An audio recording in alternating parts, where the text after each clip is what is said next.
Hello, this is Oksana Kostina, and this is my second video about Moodle Blocks. This time I'm going to tell you about my attempts at editing the blocks. The first one I tried to edit was a people blog, and after that the latest news blog. And the thing I noticed was that the editing pages looked completely the same. Those things you can choose and change on these pages are the types of page on which the block will be displayed. Then whether it will be displayed on the left or on the right. And thirdly, it is the weight. I didn't understand it once. I didn't understand at first what weight is, but after several attempts, I realized that it determines whether the block appears at the top or at the bottom of the page or somewhere in the middle. So actually it determines the position of the block vertically.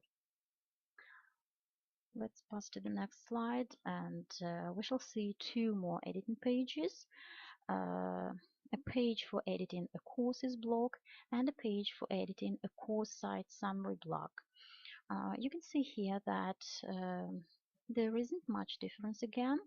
The same boxes, the same things to choose. I didn't have a screenshot of the editing page of calendar, but I may tell you that it looks the same.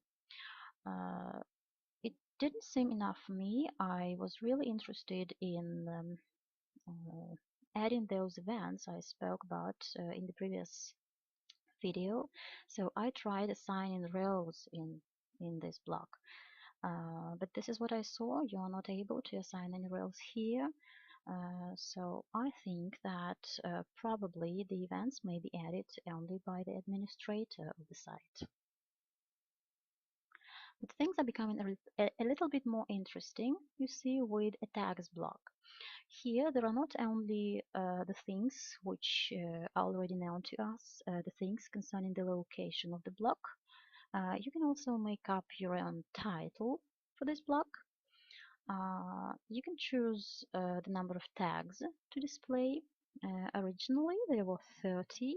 I changed it to 10, thus making the block rather small, I suppose. And finally, you can choose the tag type to display. The variants here are official, default, or both. The next block I tried to edit was a random glossary entry block, and here I was surprised at having so many things to do. First of all, again, you can make up your own title for this block. Secondly, you can choose the glossary to which you will associate this block. Then you can choose the number of days before a new entry is chosen, and which is even more interesting, although the block is called a random glossary entry, it is not necessarily at random that the entries are chosen. You can choose the next entry in the glossary, or it may be the last modified entry, or the entry may be chosen alphabetically. Besides, here you can choose whether the heading for each entry will be shown or not. It's also interesting that you can allow the students either to add entries to the glossary or to view the glossary right from the block. What I did was adding a link right here in this box, and by a link to the glossary, I mean, and by doing this, I gave the students the permission to view the glossary from the block. I didn't give them the permission to add entries to it though.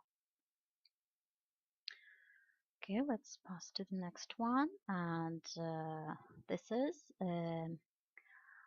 editing an HTML block. For me personally, it seemed that this block gives you the most creativity, the most freedom, because here there is the editor, which we love so much. And using this editor, you can add whatever information or whatever the tool, whatever the link you wish. As my first attempt, I added a link to the site where you can create and do tests based on videos. So this is the link. I activated it as well, so it's active. This is the thing I learned to do uh, during the previous weeks of my studies on this course. And the other thing I tried to do was drawing a picture. So this is the picture I drew, and I hyperlinked this picture. I made it associated with the site of Picasso, and now the moment you click on this picture, you get to this very site. So this is a wonderful thing to do from my point of view, and it seems to be all for today's video. Bye for now. Happy modeling!